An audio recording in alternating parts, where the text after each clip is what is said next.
Hello everybody, Chris the Valley Guy here, and I don't know what I titled this video yet, but it's probably something along the lines of I graduated CDL school.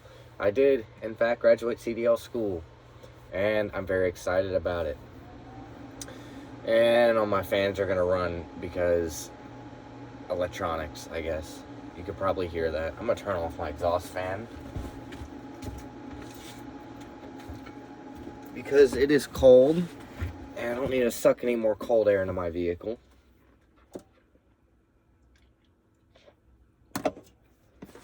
But I did indeed do it, and I got the diploma to prove it.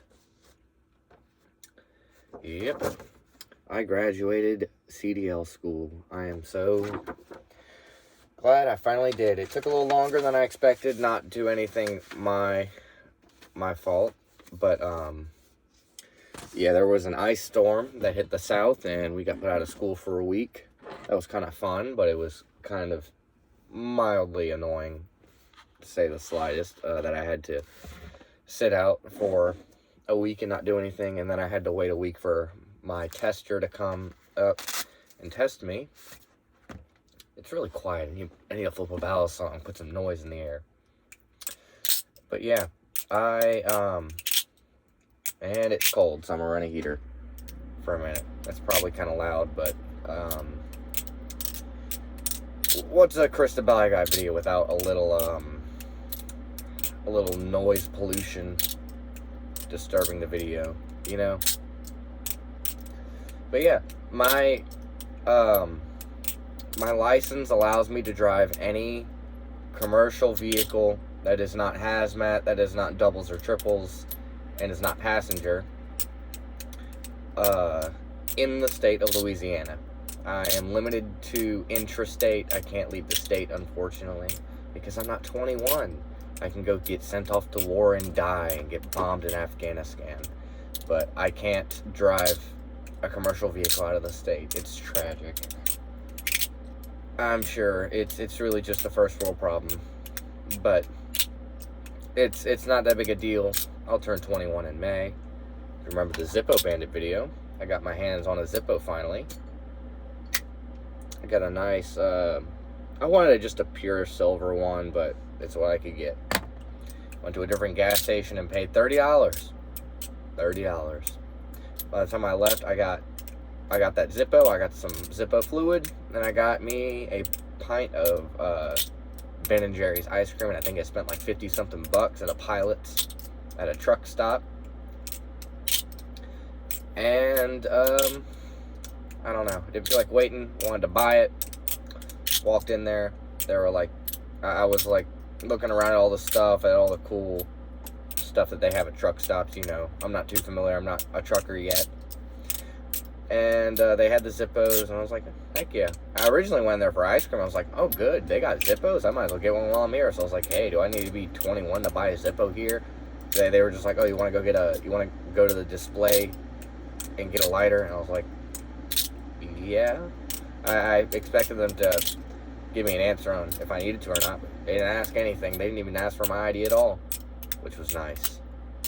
That's the power of America, freedom. I can buy a lighter, and it's beautiful. I can buy a lighter in this country, America. Let's go.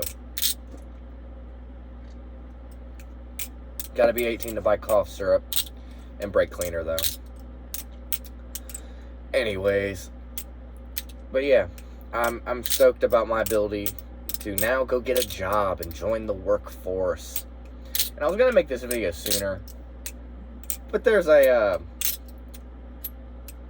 been something that's been holding me back from making this video. And the thing holding me back from making this video was some feedback, we'll call it, from the original video I made about dropping out to be a truck driver. And I don't know, people aren't gonna like what you say. People aren't always gonna like what you say. And it wasn't in the comment section or anything. It was real world. It was real people. And, it just sucks. It sucks that you can't have an opinion or, state things that are true and not get flack for it. It's really unfortunate. And part of me really wanted to just go and do an entire video talking about how just completely ridiculous the things that some people said were. But I don't like name dropping people. And I don't, for one, I wouldn't ever name drop. I avoided that in the video. Unless it was something that y'all needed to be aware of, like someone was trying to scam the Balisong community. I wouldn't name drop people. That's not my thing. I try to be better than that. I try to be a decent human being, be more humble than that. I was not even going to mention the fact that I got negative responses at all, but I feel like it's not completely unreasonable for me to, hold an opinion and stick to it. And that's the main thing. It's like people are going to give you crap for whatever you say. And the one thing I'm trying to do right in my life is not be a pushover and not cower just because someone has an opinion that varies from mine. And even when those people that have those opinions were greatly trusted by you, it really sucks. It really sucks at the moment that you start speaking your mind and you have an opinion, people just magically hate you for it. It's just unfortunate. It really is just unfortunate. Because, some people that viewed me very highly after some things I said didn't like it. So, I'm not sure if I'm going to delve any further into that, because I don't like feeding further into the problem. I just had to get that out of the way. That's why I kind of put off this video for a while, because I was thinking about it, do I want to make another video without addressing something completely ridiculous going on? And that's as far as I'm going to address it. At least in a video publicly accessible to YouTube. So, I'd also prefer not to get sued. Not that I said anything incorrect. I'm going more into it. Oh, goodness, I shouldn't have done that, but too late now. This is the final end to it. Even though you say things that may be completely correct, there are still people that have the capacity to, the free time, will, and resources to sue you for things like slander or libel, even if it's not true at all, just to waste your time. And I don't like messing with that. So, yeah, that's it. Done talking about that. But yeah, graduating trucking school, and I mean, if you looked at the paper I showed you, I'll show it again. Yeah, I mean, I graduated from Coastal College, which is a trucking school that has multiple locations across Louisiana, and I think they have one in Mississippi now. There's this one fly. That's just, I haven't been able to get out of my van. I was parked near, when I was at the trucking school, I was kind of parked near some waste, so some trash, just naturally attractive flies, and I think one of them just got in my vehicle. There were two, and I got rid of one of them, but one of them I can't get him out. That's part of why I have that exhaust fan on, because the first one, I kind of just persuaded him in the right direction. He got sucked into the exhaust fan and just got blown out my vehicle and probably got beaten. It was kind of glorious, I'm not going to lie. It didn't, explode or anything. That would have been kind of cool. Not that I like animal cruelty, but it's a fly. I think it's okay. But, yeah, I'm very happy with the instruction I got from the school. I'm very happy with how everything went at the school. I'm not running the heater. I'm just running a heated blanket now. I don't want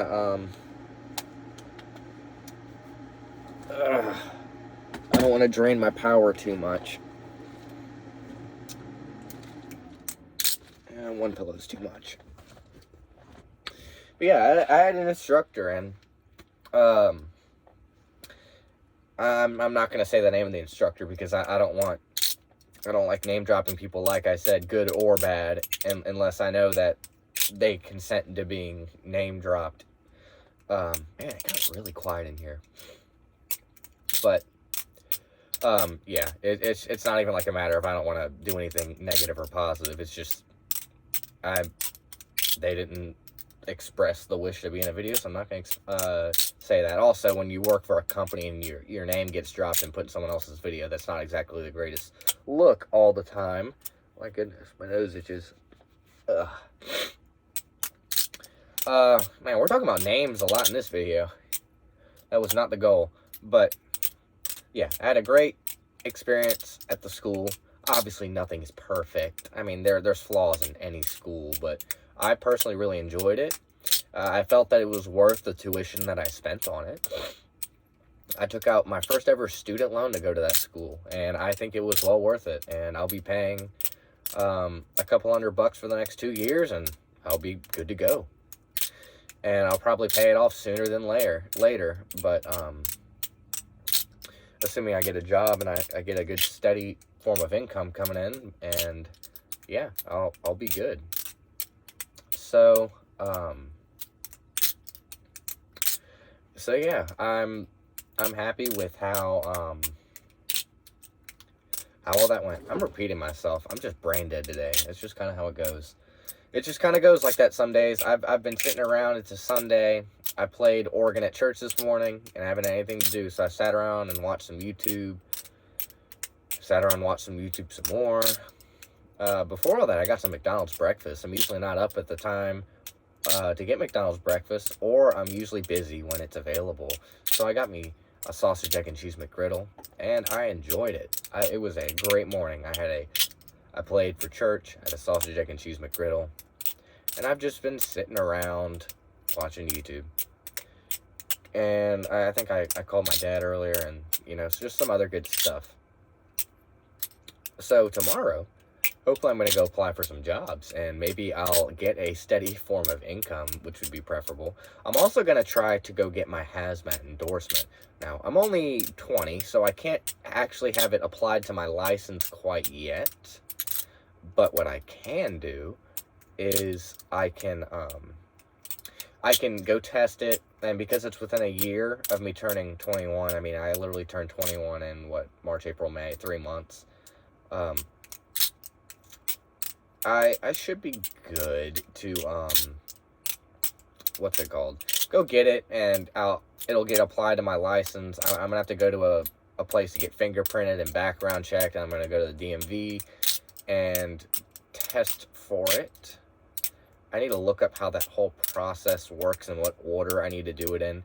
But not that I plan on specifically using my hazmat endorsement, but just like how having a college degree makes you more applicable for any job, even if it's completely unrelated.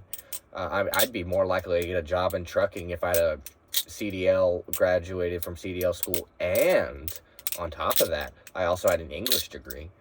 It wouldn't make me any better at the job, but you know how it goes. So if I want to go do tow trucking, I'm sure the hazmat endorsement would be quite handy, because who knows, maybe I'm going to have to assist a vehicle that's on the side of the road that was towing a gasoline tanker, and if I want to drive them, if I want to tow their vehicle, I'm probably going to need a hazmat endorsement for that. So I'm going to get that. I'm also going to test my doubles and triples.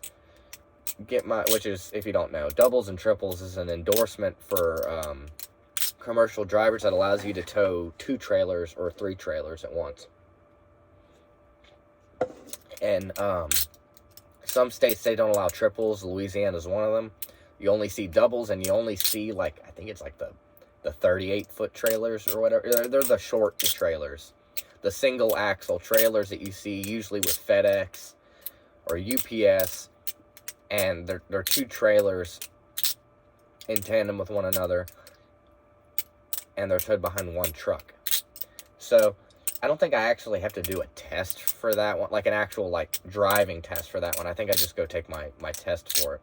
And then for my passenger endorsement, I want to get that too, because who knows, maybe I'll get a job driving a bus for a while, and not like a school bus. I don't think I could ever Not that I couldn't, like, afford to live like that. I just don't know if I could handle the stress environment that driving a school bus, what's the word? Driving a school bus entails. I'd probably get the job immediately, given the fact that I have no criminal background, and all I gotta do is have a Class B with a passenger, and, I mean, I got a Class A, and if I have passenger, I mean, that's plenty sufficient.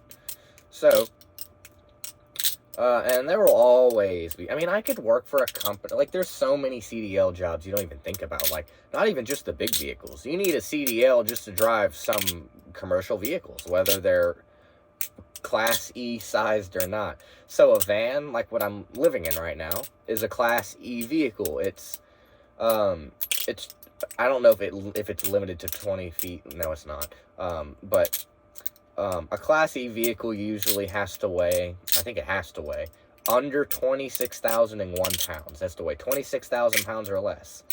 And not all commercial vehicles are greater than that. So, I'm gonna burp. Terribly sorry.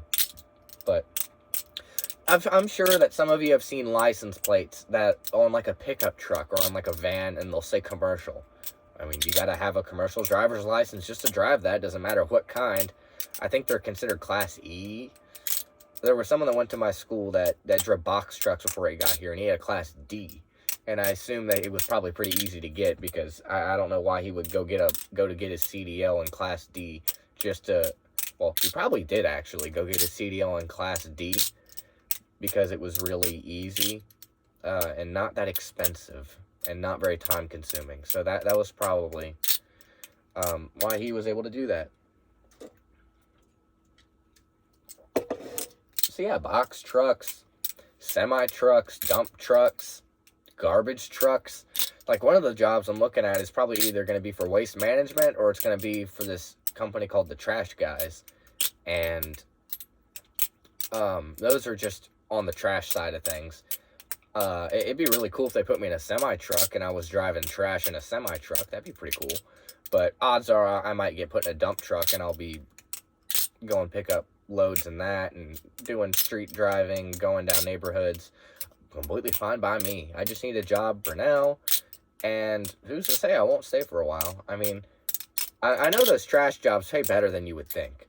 I know that for a while they were kind of looked at as, oh, you could make $36,000 driving a trash truck. But yeah, that was like back in like the early 2000s, late 90s, when people, back when actually that amount of money was worth some reasonable value.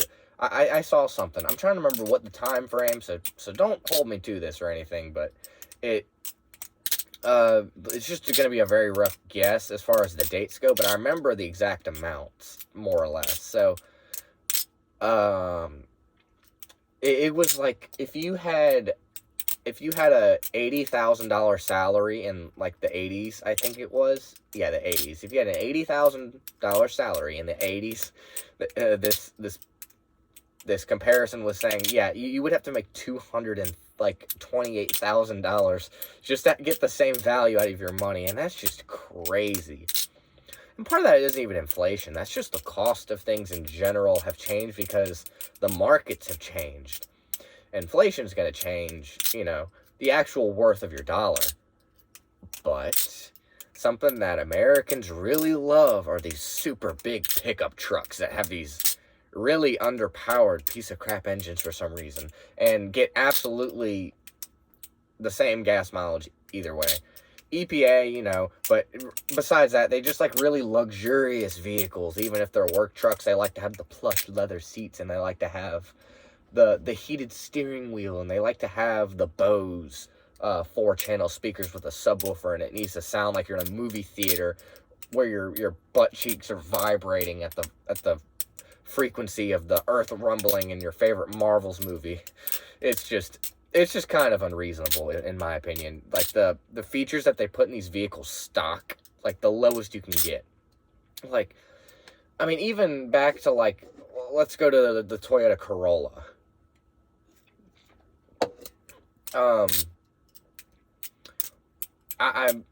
So the Toyota Corolla in 2020 is when they stopped making, it was last year, I think they put standard transmissions in the Corollas, which is really sad. You hate to see it. but like a 2022 Corolla has a CVT transmission. It has reasonable interior. It has really nice headlights, a really nice stereo unit.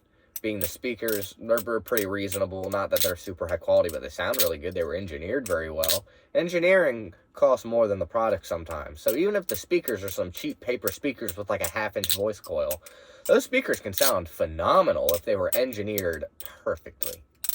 So, all that in mind, Toyota makes a good vehicle, and they cost more because of that, but like, and it's a very bare bones vehicle, don't get me wrong, but some of the features that they put in there are just kind of unreasonable. I mean, it's not like it's got a sunroof or anything, but they put a really nice interior on those, which isn't a problem.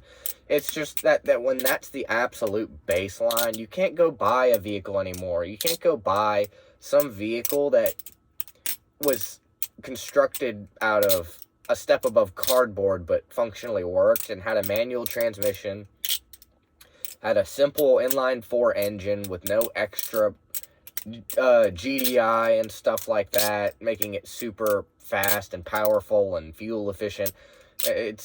These vehicles try to be super efficient and luxurious at the same time, and it just doesn't help. So you can't just go buy a bare bones vehicle anymore. Like, this van that I'm in is a Dodge B350. B as in boy, 350. And it has the 5.9 liter, 360 cubic inch Magnum motor in it. And this van was the highest trim model you could buy. It was the longest length, had the biggest engine. It had electronic roll-down windows. There was a semi-truck that was my favorite at the CDL school called the Beast, and it had one roll-down window, and it had one electric window. The passenger side was electric, so you had to reach over there. But like, you could tell they were really not trying to spend money, and that's why I liked that truck in particular. If you go to my Instagram, you can see pictures I took with it. I took a couple, but it's just such a bare bones truck. There's just nothing to fail. Like, I don't care for like luxuries. I mean, I'll get in my car, my 2012 Toyota Camry, and it feels like I'm in like some kind of luxury spaceship just getting inside of it. And it's literally just like a basic kind of like lower tier luxury vehicle. And I wouldn't even call it a luxury vehicle. It's just like a step above the bare bones. I mean, it's a step above the Camry. I'm sorry, a step above the Corolla. And, I mean, besides that, I mean, it's got a sunroof. It's got electric driver's seat. It's a little longer. The suspension's a little better. It's got a little larger wheels. I don't know why people like big wheels that much. I mean, like, the only reason you'd want a bigger wheel is you can hold more weight with a larger tire. But people just like the real big wheels with the real big rims with the real small tires. And I'm not talking about, like, those super, like, this aftermarket stuff that you see people put on there. Like, that's your own choice at that point. But the vehicles come out these days with, like, these tires that are, like, this thick anyways. Like, the sidewall on my tire of my van is, like, this tall. It's a 16-inch rim, and it's probably, like, a 25 or 26-inch tire, if I'm thinking correctly. Probably closer to 30, I can't tell. Point is, also my van, it came with the luxury trim package. It had the blue dashboard and all that. It came with the drawers, not the drawers. It came with the storage space that went over the center engine cover. And it's just man, I've been recording for 24 minutes. Oh my goodness. But it's just, it was just, and it had power windows. That's what I remember now. That truck I was just talking about, that 1999 International 9200 with the Detroit diesel engine in it. It had completely manual windows. You got it there with a wrench and another wrench, and then you loosened some nuts and bolts. You adjusted it in place. Then you tightened it, or you just kind of manhandled it in place, and that was that. Now, this vehicle's got power windows. That's crazy. Like, back in even, like, 2010, you could go buy, like, a Nissan Versa with manual roll-down windows, no steering wheel lock, and you could buy it without cruise control. Cruise control. You could buy a car without cruise control. Like, what is this? I could be wrong about this stuff, but I know I have a friend that has a car, that specific car, and that's exactly how it is. The mirrors are completely manually adjustable. It's just bare bones. Why can't you buy a car like that anymore? And I mean, I love to crap on Nissan because they make some absolutely horrid products now. But like back in like 2006, I mean, they made a decent car. They made a very decent car. I mean, their automatic transmissions were a little bit to be desired. But if you were driving it for 150,000 miles, I mean, you'd make it. And it wouldn't be an elegance or anything. But like for a car that probably didn't cost, you know, like 100% of your salary just to afford the base model, it's pretty reasonable in my opinion. It's, I don't know, the standards for, I mean, this all comes back to the fact of like why money isn't worth as much as it used to be. It's not because money's become less valuable, because even though it has become less valuable, the market's just gone to more luxurious and eccentric shit is what I call it. It's just completely unreasonable stuff that we don't need. And who am I to say what you do and don't need? This is America. You can have whatever you want. Yeah, I have no problem with luxury cars. It just sucks the fact that that's the only thing you can buy now. I mean, you can't buy a car anymore that isn't a flippin' luxury vehicle at this point. I mean, I've gotten in Kia Souls before. I'm sorry, Kia Rios that felt like luxury cars. And they're just like the base model. Like, maybe my definition of luxury is a different thing. But it's just so over the top now. It's like, and I'm sure someone's going to be like, oh yeah, if you ever got in a luxury car, you'd feel the difference and you would never switch back. And part of me was like, yeah, I definitely noticed a difference. And I've gotten in really nice vehicles. And they're like, man, this is one really nice vehicle. It's really solid feeling. It feels very expensive. It feels very comfortable. It's very quiet. But that's not my thing. I like to be able to completely take down my vehicle down to the nut and bolt that holds it together and just completely reassemble it on a Saturday just because I can. Like, obviously, I'm not doing that with my van or anything, but you get the picture. Like, that's the kind of vehicle I want to work on. I don't want a vehicle that has no dipstick with no engine temperature gauge, Subaru, and just has complete inability to service it. And the dipstick wasn't referring to the Subaru, the temperature gauge. They have a light, but not a gauge. Those, like, even with like Subaru, you gotta go buy like a proper like tool just to take apart your vehicle. I'm sorry, just to change your oil. To change your oil, you need like a $1,200 tool. At least according to the friend I have that has a Subaru, that's at least what he said. And he's very mechanically inclined, so I doubt that he's lying to me. But for all liability's sake, I am just speaking what I've heard. Because heaven forbid I speak something that is not 100% true. I would get canceled in 1/5 of a millisecond. It would just, you'd be like, oh, where did Chris Abaliga go? He said that Subarus take a special tool to change the oil, and the internet destroyed him. Tragic, isn't it? Oh my goodness. Nuts. But yeah, I mean, I really want to keep this van for as long as I can. So I'm probably going to have it rebuilt in many aspects along the way. But there's someone in mind that I want to give this vehicle to because they helped me out a lot in life. And especially when I got into electronics, I want to pay them the favor. They were very envious of my vehicle. And they were like, if you ever sell that, I'm buying it. And I'll say this person because they won't care. It's one of my uncles. He was just like, oh man, you got so lucky with this thing. And I just feel bad for him because he would have absolutely bought that thing if he knew that it existed. And granted, I'm probably getting better use out of it than he would have, but I want him to live a little too. So eventually, I may upgrade to a even simpler vehicle that exists.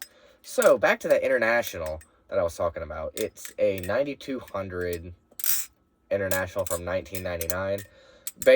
Most basic vehicle you could possibly have. Windshield wipers, mirrors, engine, 10-speed Spicer transmission with a reduced rear end, so it tops out at 66 miles per hour, or 65 miles per hour. I checked again with a GPS speedometer, and it was 65. Never mind. But just a super simple vehicle. And if you're living in a vehicle and that's all your expenses, then it doesn't matter if you're spending like $300 just to visit your parents when you drive over there. I mean, that'd probably be what it would cost for me. Me driving from Monroe to Baton Rouge cost about, with current gas prices being around $2.80, I think it cost me about $100 or so, about $110 round trip. And that's not driving the speed limit. That's driving like a solid 60, 65 the entire way, maximum.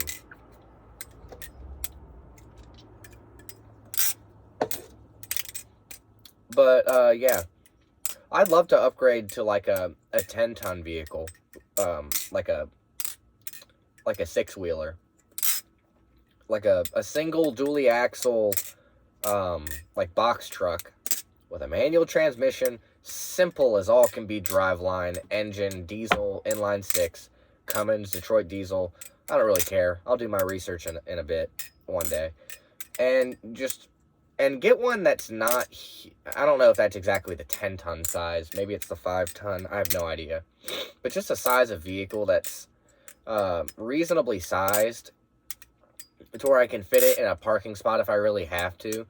But I'm not so big that I'm taking up half the football field, because I don't really need a whole lot of space. It's just that commercial vehicles of the time were just built more reliably than the modern personal vehicle counterparts. I mean, vans and trucks. Like, I realize why people like trucks, because you can work on trucks more than you can cars in a lot of cases. There's more working room. Not in this van, necessarily, but there's... And it's a lot in part to do with the fact that it's old. But I still see cars today that have, like, negative space under the engine hood. Engine hood, that's a weird way to put it. Like, I swear some of these parts on these vehicles are clipping through each other. That's how close they are together. And then on like, trucks, you can at least access the serpentine belt that mounts your alternator. And, you know, maybe you got to take off, like, half your vehicle to get your alternator. But at least you can get your alternator off. I saw this video. They wanted to remove the starter on this, on a Nissan Titan, I believe it was. It was a Frontier or Titan. And they had to take the intake manifold off. I mean, granted, that's better than what is being made today. And that was like a 2016, I think. I could be wrong, but it was just crazy that you'd have to take the intake manifold off just to get to the starter. That's unfortunate, man.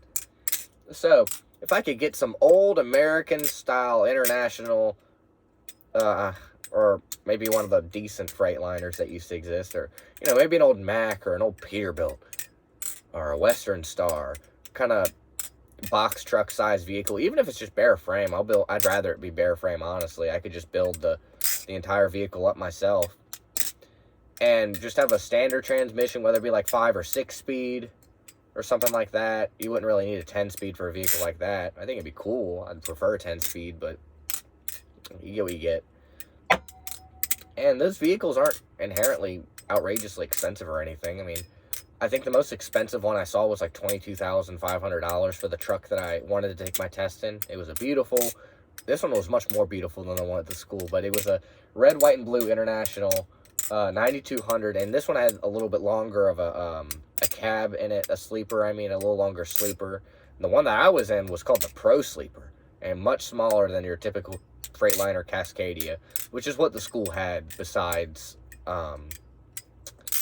the International. And they had a few older Freightliners that were orange and white. I called them the creamsicles. Pre-def age, and they were you know what I'm saying. But if you take care of a truck, it'll at least last better. But yeah, the whole point of that is that it would be a vehicle that would be indestructible for me. I could get parts for the rest of eternity. Because if you can still get parts for like a 1942 Kenworth, I think that's the truck I'm thinking of. It's the truck that dude Edison Motors has. It's like a blue Kenworth, I believe. It's either a Kenworth or a Western Star. I think it's a Kenworth. I don't remember exact year, but it's like early 1900s, basically, I think. I think it was a 59. It might have been. Yeah, it was a 59. I could be wrong. I think it was a 59. Regardless, that truck is way older than what I'd be looking into, and that vehicle at least can still get parts for it. I mean, even if you... And the beauty of this is that even if you can't get a part, you can just make it. You can just make anything. People have found a way, they'll do it. And when it comes to the ability to use your home for its intended purpose, in this case a vehicular home, you want to be able to move it. And having to make a part and spend a little extra on it ain't going to stop you. So, yeah. And what's really funny is that I used to really be into, like, the whole Tesla thing. I used to think Teslas were, like, the coolest thing. Thinking, Teslas, they're going to be the future because all you got to do is go plug in your vehicle. And then, at the same time, I was getting into electronics. And I was like, man, they really make these grid systems to their maximum, kind of, don't they, anyways? I was like, how is, like, 7 megawatts supposed to power, like, a large neighborhood? Like, that was my question. Like, because I was looking at the wire and I was able to figure out the gauge of it. I was like, how is 4-aught aluminum at, like, what, 13.8 kilovolts, 3-phase? It's the volts times the power, the volts times the current times the square root of 3 equals your 3-phase volt amps. And then your volt amps is going to be proportionally larger than your load to a certain extent. So, I don't know. Like, how does, like, I don't even remember that number. Let me put that in my calculator. Let's say we had 4-aught.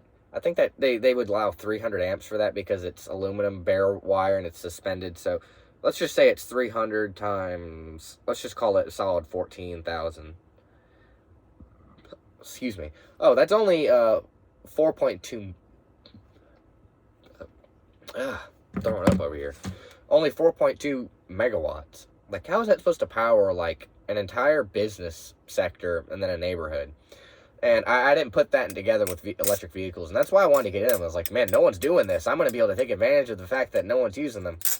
And obviously, I never got a Tesla or anything. But these days, if I got a Tesla, I'd probably sell it. But if I had to keep the Tesla, I don't know what I'd do with it. I could... The thing is that, like, even if I wanted to just tow it behind my vehicle everywhere I went with me and, like, use it as, like, a, little fun backup toy to drive around in as I drink my Starbucks, it just wouldn't be that viable because I'd be towing a vehicle about as heavy as my own vehicle behind it. So, I'd probably be getting about 8 miles per gallon. So, I can tow 8,200 pounds if you factor in a flatbed trailer because you can't flat tow EVs as far as I know. Oh, that'd be cool, though. I could, if I wanted to recharge my EV, I could flat tow it while it's on, while someone's in the Tesla, and then I could have them push me from behind, and then whenever I want to start recharging the vehicle, I just start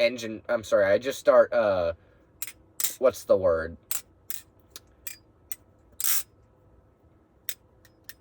Dynamic braking? No, that's the train world of things. Regenerative braking, that's what it is.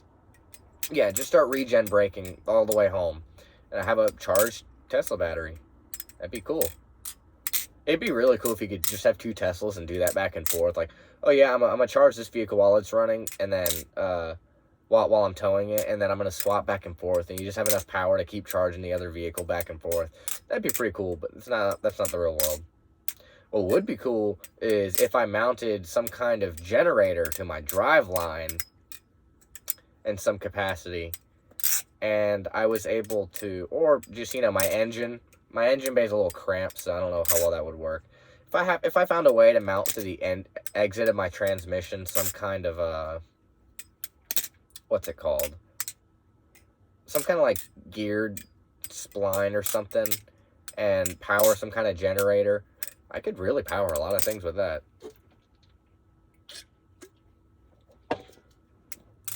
They used to have, like, alternators that went off the drive line for some reason. I don't remember the exact reason why, but they did. But yeah. Where will I go next? I don't know. But wherever I go, hopefully it will be a place where I can afford to live. Now, granted, I'm able to survive off of the money I'm getting from the church where I work, and I'm very blessed about that. And it's enough to where I have a little bit of spending money, and it's not bad. So that goes to show, if I'm making $175 a week, I don't know if I said month before. It's $175 a week, so like $900 a month.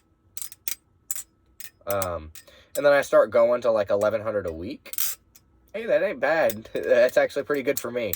I'm going to be living somewhat comfortably, actually. I'm going to be doing pretty okay. I can start saving money. I can start investing it. I can start, who knows, maybe I'll even own my own business. I definitely could be the next candidate for the next big towing business or something, because I got nothing to lose. I mean, it's, if I have all my money to put towards the pot, and I just keep, if you have nothing to lose by having less money besides what you need, I'm having an aneurysm just trying to say that because I live in a van, it's so cheap, I could put every remainder dime and dollar, which is a lot because I live in a van, it's not that expensive to live in here. I could put the rest of that toward the business. Who knows? Maybe I'll own a business one day. Well, regardless, thank you for watching my video. Remember, what was the word I was going to say?